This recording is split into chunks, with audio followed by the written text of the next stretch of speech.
just waits for the opportune moment once he hears them trying to spam against the wall. So while, RQ had good info and they had good reactions to it, at the end of the day, it's that mid control. And this is not something we say every day for Icebox. It's not a map where mid is used all too often. But the fact that you're even able to create that pressure in the pistol, look at already what it does on the eco. RQ now has to make sure that they're checking early on down that tube. Even if you are just kind of lurking up around that area, even a delayed push, delayed peek works out so well. It is still just a pistol, but I am pretty excited because Global Esports could come up with a big win, but what just happened? Flips! Elmi Moore, the classics! It's happening again! I just want to let the devs know, if you thought that GE was going to look just as strong and buy more guns off it, of course it's going to be RQ with more pistol kills. It's not even the Sheriffs, it's just all flat. What? It became a flawless Thrifty win? Are you kidding me? With classics. I mean, normally RQ does this with Sheriffs. Careful. Holy. And it just happens because they were playing some of these close-ranged positions, close-range duels, the wide swings. But you had a stinger. They weren't ready for it, Will. Bro, Arasco Classic, bro. I mean, hey, market your stuff, man. You got the opportunity. He knows that we're going to pick out that audio clip. All right, Flips no longer 0 kills on this map.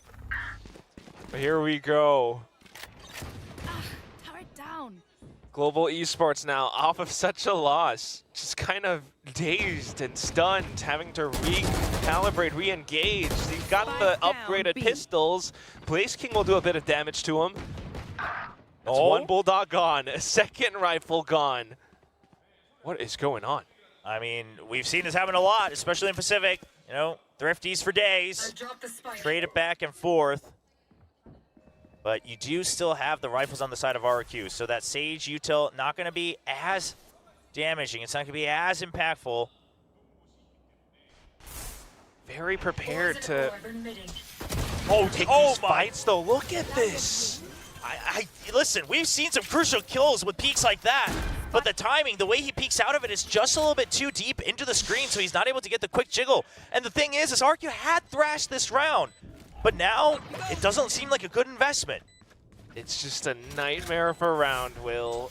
They're trying to deal with the spike plant, but everyone's peeking out one by one from RQ. They're doing it solo. And that's just not what you want to have. I mean, the same thing, they had the idea to kind of go in for a bit of a trade up around top boiler, but it just didn't work out. Blaze King was prepared to take that shot. Yeah, and I do like the save decision here from Jemkin, right? You don't want to give too many upgrades. They're coming for it because they have nothing to lose from GE. If they get the kill, it's another upgrade. It's more credits saved up. Oh, yeah. Lightning Fast was like grinning from ear to ear on his player cam. Oh, no, he doesn't even keep the rifle. Yeah, that's unfortunate. Now, RQ, because they were the ones who picked up the upgrades in that last round, it's not as bad, right? They'll still be able to try to make do with what they have. It's going to be a broken round with one person not having buys. This is just excellent use peeking around the spike there from Blaze King. One incredible flick as well. I mean, that's exactly it. Look at every one of these kills. It's all RQ peeking out one by one.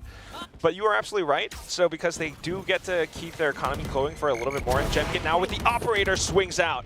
Will be able to punch right through. Tries to go in for the vertical flick, but not quite happening just yet. Russ pushing up front along with a mosh pit too, able to keep one of the RQ players trapped. Yeah, trusting in that op a little bit too much for RQ. Pushes out, a bit of an overheat. You're going to hear all this info though. Okay. Might be able to set up a bit of a flank. Catches Lightning Fast on the back turn. And this, by keeping control of mid, RQ can now regroup as a 3-man. So I like the call, right? Even though you have a read that it's most likely a rotate back to A because of the last movement of the Sage, you're just going to wait. You're going to go for that retake. You have the numbers advantage. No util on the side of Global Esports as well. RQ is in a very good spot. Has the angle. Russ tries to take the initiative against them, but not quite able to deal with the operator. Polvi has no choice but to shoot his way out of this one. Goes in for a spray transfer, runs out of ammo. No, drops back down. Very easily heard. Jemkin trying to play it patient and safe. Oh, but what a flick! Back on towards the head. 2G has to clutch this out. This round, RQ had the advantage, but Polvi sneaks up the top of the window. I can see you.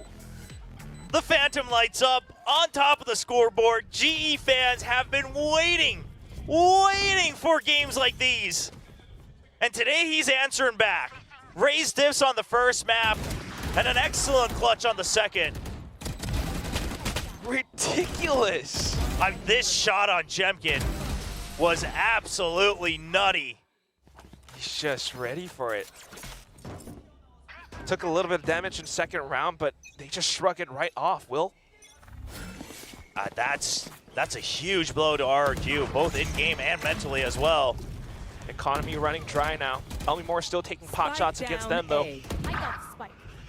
Benkai firing right back. They're Look at going these for trades. duels. Yeah, I mean, look at that. They're never letting, a death happen for no reason. I mean, Paperthin talked about it on the desk as well, but the fact that they are willing to trade, they're accepting that, yeah, we can have good reads for the start of the round. Obviously when we make a mid-round decision, it's about the reads. But afterwards, you have to be ready.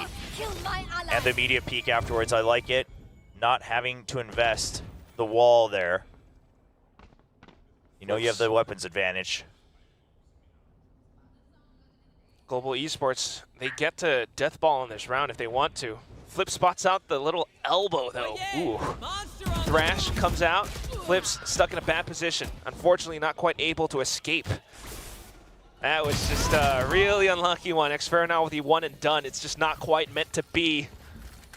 Barrier comes up. Jemkin tries to swing around the side. What is that flick? Back and back. Tailwinds away into safety.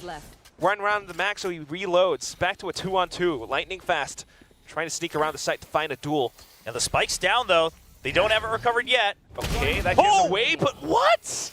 Jemkin, just a little bit of a peek, and it's enough to take him down. Back to the one-on-one. Blaze King! Even though it's at high and low, he takes it all.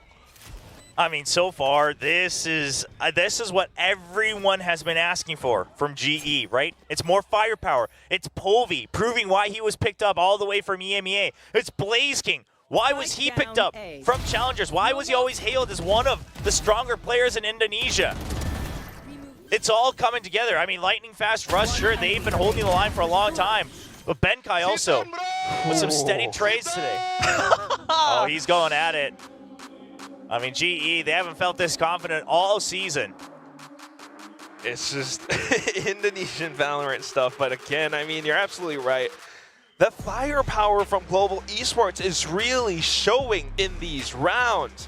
At the same time, though, you can't really, fault RQ. Jemkin had some incredible frags. I mean, listen, in terms of 2v1s and clutches, unless it's teams usually they're absolutely peaking one by one, things like that, it's generally props to the person who clutches. I mean, that previous round, sure, it starts as an eco, so quite frankly, GE getting a little messier in the beginning part of the round. But at the end of the day, they get a little lax. They think that they are able to just swarm him with the numbers advantage in that 2v1 situation. I mean, Jemkin does everything he can to try to keep them in the game. Now that the op is out, we'll see how things work out. But RQ, whenever they get this op, they tend to rely on it quite a bit to make their rotations, right? They just post up the operator, and then they wait about 10, 20 extra seconds. We'll see if that same thing happens. 2G is going to have to be wary. Get out of my way. There have been a lot of movements up around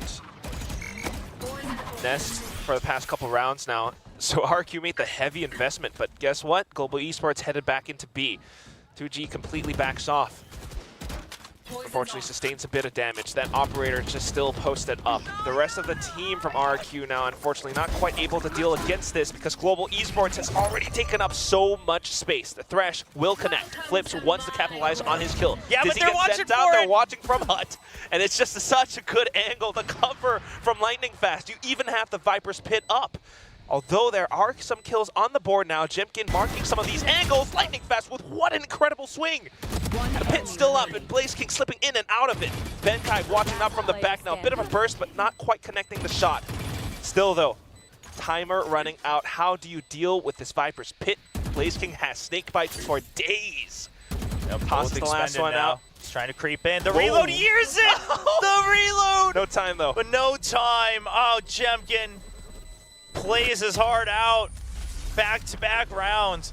But here's the other thing. I mean, GE, the real good reaction they had here was normally what they do a lot of times if it's a bit of a hard hit onto B, is they'll wall off part of the site and they'll dig deep into Snowman. This time, they wall off Snowman. Say they're going to fill the site. As soon as the wall gets broken, Polvi makes a judgment call to say, we got to fight for Snowman control back.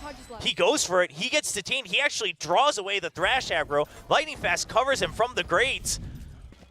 The teamwork is just snappy today from GE. Whether or not it's the mental coach or just the amount of work that they've done, the amount of work that the coaches have done to adjust their calling the previous days, Benkai being a little bit more communicative, it's all working out incredibly well for Global Esports today. Meanwhile, for RQ, I mean, just tiny things, fractions of a second where someone peeks out a little bit too late or fires a little bit too late. Unfortunately, even though Jemkin is topping the scoreboards, the rounds aren't going their way. Jemkin surely wants to redeem his name a little bit as well after a very rough first map. It's not quite happening just yet. Too many targets, too many variables. But at the very least, they've gathered some information. Yeah, they gathered information, but they're not able to hold on to that area, right? And I think that's what we're really starting to see at the top level of Valorant these days is simply getting information. Passive information just is not enough. You have to have a reaction. You have to still maintain 50% control of the map. Right now, RQ, they're getting pressed in. They're losing control bit by bit on both A side and B. Information goes bad after a little while. And that's why they're investing utility just to clear and continue to try and regain control. 2G is in a pretty tricky spot, and unfortunately the high and low catches him down. Polvi, quick double to open up the B site. The rest of the squad has arrived. Look at the Snakebite lineups as well. Elmimore, unfortunately, is forced to back out. Benkai now, along with the turret, maybe not quite able to land a shot. But at the very least, now very aware that there is a potential push from mid, but because it is a 2-on-4, RQ has no choice but to save. This is rough. This is very rough for RQ. Meanwhile, very good for GE. Even that toxic screen that cuts across this B site, it actually leaves so small of a corner that it is really hard to try to peek out of that on that second floor. And like you said, because they're aware that some teams, especially RQ, they've shown it before in this map as well, they'll try to still go for a jiggle out of that screen. They even have the Snakebite lineup. I mean, the setups are very good for Polvi today as well. The confidence dash up onto yellow. But the toxic screen goes up right before it, so he's masked from the second floor. It all comes together for GE. And a rifle picked up for Jemkin. It's just two Vandals being carried over. Not the best for RRQ in this upcoming round 8. It is devastating, Will. I mean, you said it all. Polvi set up, talked about information and how, you got to be a little bit more active with it. But Global Esports are controlling the pace right now. First of all, yeah, they are making their presence known. And at the same time, you've got Benkai on lurks throughout mid. RQ has to be very cognizant of all of these moves, and sometimes it gets a little bit overwhelming. But at this moment in time, this week of VCT Pacific, when you have Global Esports, 5 wins in a row, how do you come back from that? So this time they're going to try to actually keep control of whatever information they gain on the A side. But GE seems to be ready for it.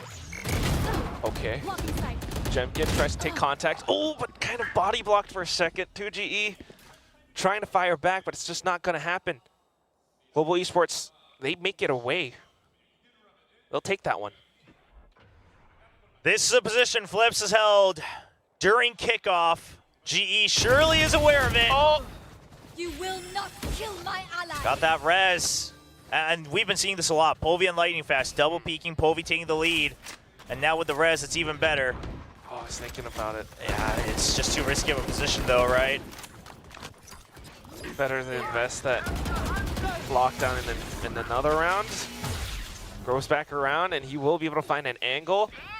Takes down a single player. Wingman, 30 seconds left. Spike plant, not quite yet going through because of that Hunter's Fury. Now the lockdown gets deployed. Global Esports tries to back out. Lightning Fast will have no choice but to drop. Russ trying to hold it up from around yellow. Not quite expecting his Russ to be pushed up that much front. 2GE now coming back out from the other side. It's Russ keeping things alive for Global Esports. All on his lonesome. separated from the pack. 2GE cannot do much. No, you have to save. You have Ouch. to. I mean, 1 HP for Russ. What a hold on yellow. The fact that he recovered and stabilized that one. I mean, He Russ definitely looks shocked. Russ but has yes. been grinding, man. It's so clear. You know, and listen, I said it on social media as well. Like, I accepted. I was a doubter. You know, Russ fans and GE fans told me he's been grinding. He's been looking good in ranked. He's been looking good on stream. And in my head, I was like, well, until I see it on the stage, it doesn't mean much. We've heard so much about players that grind away and they can't convert it on the stage. And Russ has made it to internationals before, but the high days were cut short in the past. Today, though, today. I mean, not just today, right? The stage one, sure, GE was rocky overall, but Russ and Lightning Fast both have been just getting better and better each week. And it's all because of that grind. It's all because of the belief from the fans. It always feels great, and the support means so much. RRQ needs a little bit of that right now. I'm surprised it took this long for the timeout to be called. 7-1 is the score. This is Global Esports' comfort pick after all. Yeah, and listen, we're not even seeing the vast difference in the compositions come into play just yet, right? It's a lot of these early duels where GE will always at least get the trade, and then they'll keep hold of the areas on the map. It's not even necessarily about the number of frags, but it's the fact that GE still keeps the initiative. Sure, they're on the attack, so it's a bit easier to do that. And that's always been the trouble with defending on Icebox. You kind of have to push out from one side or the other pretty aggressively. And on A, you want to set up for the high-lows on pipes and things like that, but it's a very close angle. It's not the easiest here for RRQ, but they'll have to find a way. And now Povey has his own operator as well. Oh, yeah. Something that RRQ might not anticipate. Who knows? Timeout called. I mean, look at G's position. They're waiting for a hard push out. They are waiting for a hard push out. It's not going to come, but they'll wait for it. Trying to default hold for now. I mean, this is week 3, William. Very tricky stuff. RQ actually on the verge of losing this match, and along with it, maybe their chances of making it to playoffs. Elmimore caught unaware, caught lurking. Just up by the window. It felt like he was trying to find an angle right above the poison cloud, and maybe he wasn't quite happy with his sightline or something. He was not paying attention to inside tube at all. They had already made it past the poison cloud. Oh, man. I mean, sure, you can set the turret back up. You already have flips in garage. This time, he doesn't have to show his back. That's always haunted him a little bit in the past. Just a little bit punishing. And look at the patience from Global Esports. Blaze King marking the back. Benkai lurking up around mid. No movements from A, and Russ is still just trying to set up or at least take a peek into the site. Yeah, I mean, GE, they have no reason not to necessarily hit the A site. This pit is detrimental, but it doesn't cover the entire site. They still have a sage wall as well. This is it. So there you go. It blocks off right outside of the pit. I mean, it's a good setup here for GE. Russ gets to walk in kind of more or less for free. 2GE still hovering up around Raptors, but the spike is down now. And there is a lot of heat breathing down the back of Jemkin. He will be able to turn around and feel it. He's trying to come back in. Yeah, I mean, that lurk. Oh, man. It ruins everything. Jemkin has to clear Okay. it. Even then, though, 1v3, he's got to go for the save again. I mean, it's a correct decision, but it's the worst correct decision every round so far, 3 rounds in a row. Wow. He's still hot for the duels, though. Able to flick back. There's the 4th. Oh, my goodness. I mean, listen, sure, get your ace, man, because you're going to need a consolation prize after this. Aww. Can't even finish it. Obviously, great 4 kills from Jemkin. But really, the focus is on the fact that GE is reading RQ like a book.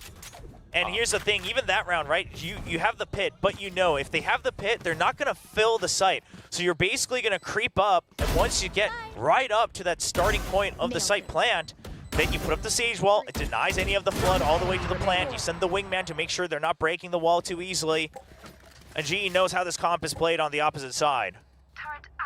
It's very familiar, knowing how to work around the pit, and it's just... It feels bad for RRQ right now.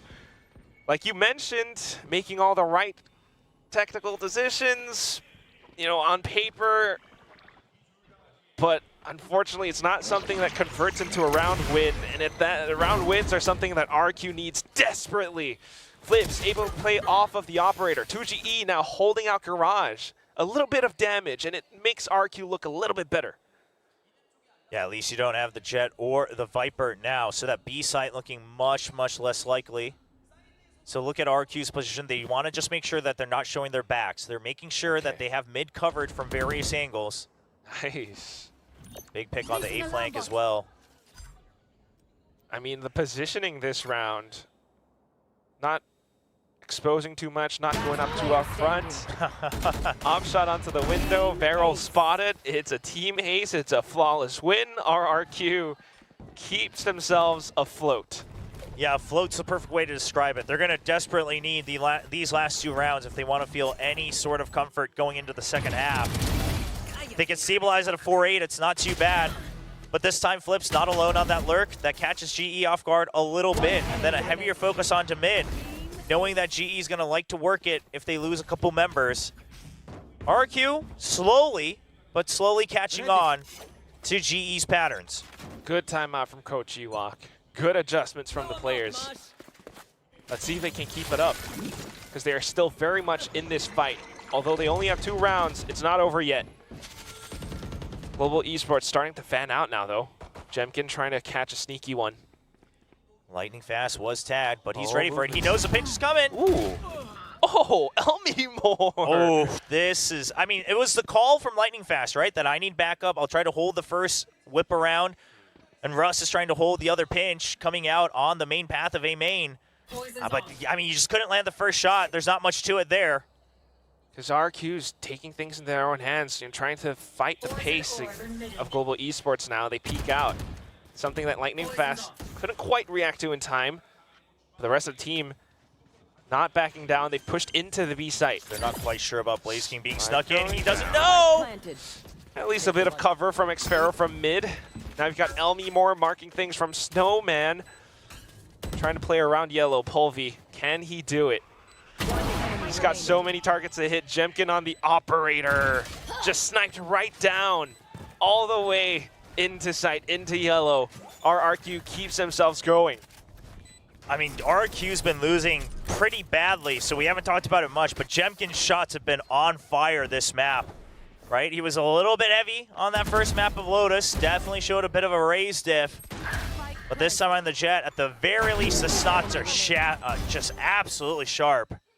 I mean, he's always been that duelist ever since on Scars from Ascension. He's been talked about, and this is why RQ picked him up.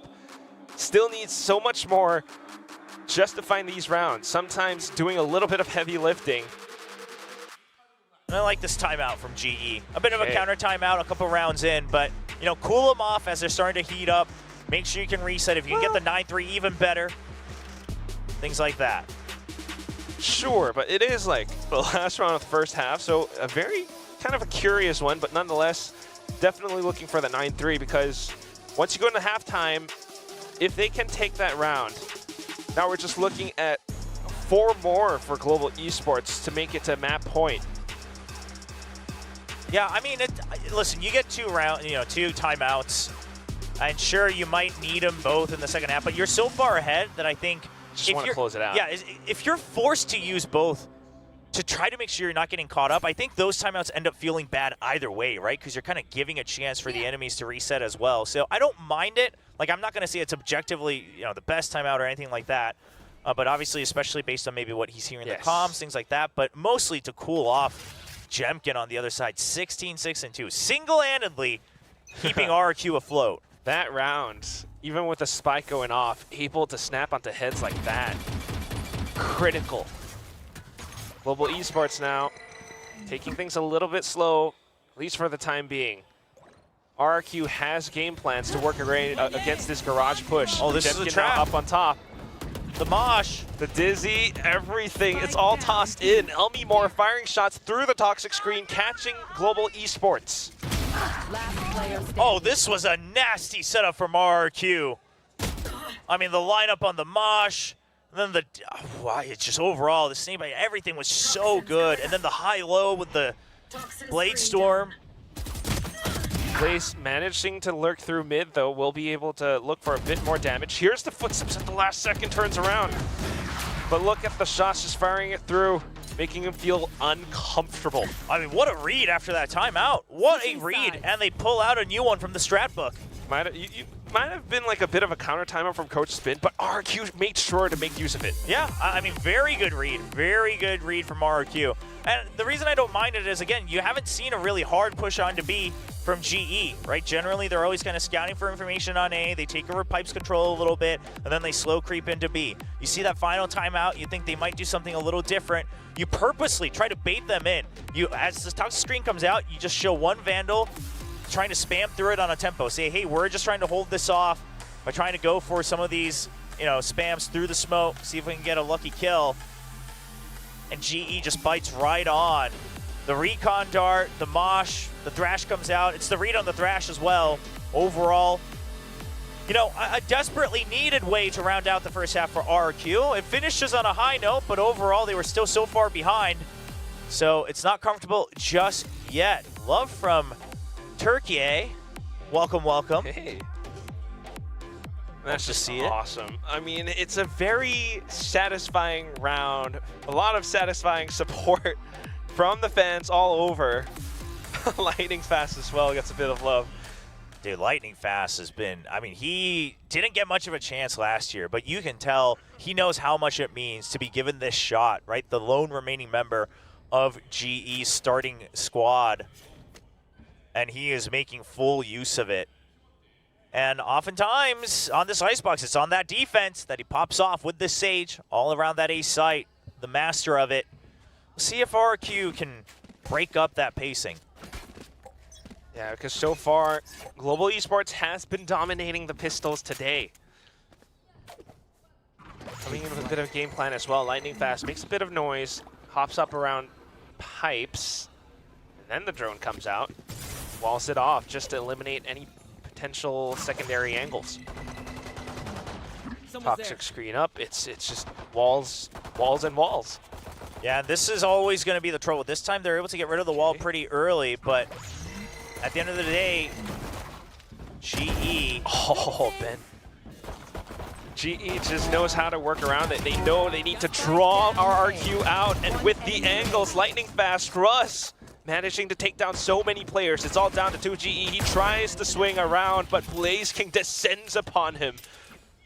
Yeah, you can tell Blaze King's feeling a little confident today. He's got a couple moves up his sleeves, trying to prove a point here against some of his old friends on the other side. Yeah, this is now my time to join the Pacific. It's been a long time coming for Blaze King for sure. But yeah, that Sage wall, sure, it comes out early, so RQ's able to break through it. But the fact of the matter is RQ, they always have to worry about using that util dump too early. Definitely is very pesky. Because they want to, break through. They want to deal with all these walls that Global Esports puts up, because if they don't, that's going to be a lot of map control. Now just opting to rush through B site instead, knowing they want to deal with Lightning Fast. But Blaze King, Master of Arms, swaps over onto the Classic, gets the triple. Benkai now firing a shot of his own on the site, and even Xpharaoh, who tries to peek out from back mid, gets spotted by Lightning Fast.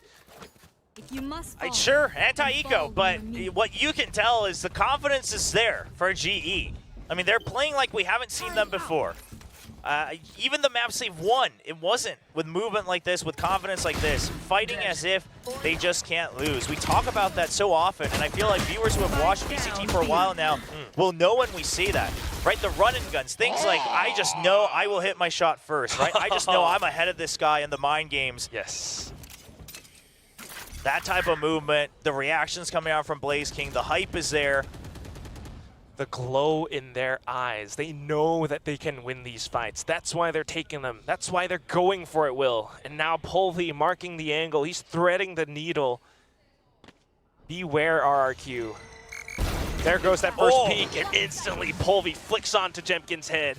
A rifle snatched right away from under his arms. Man, and against the Sage now, with your Gecko Silva Cop, you don't have your Jet. Gotta watch out for the trap. Yeah, all you have to do is cut audio. This is your only chance, and it gets spotted. Wall up, lightning fast, playing around him.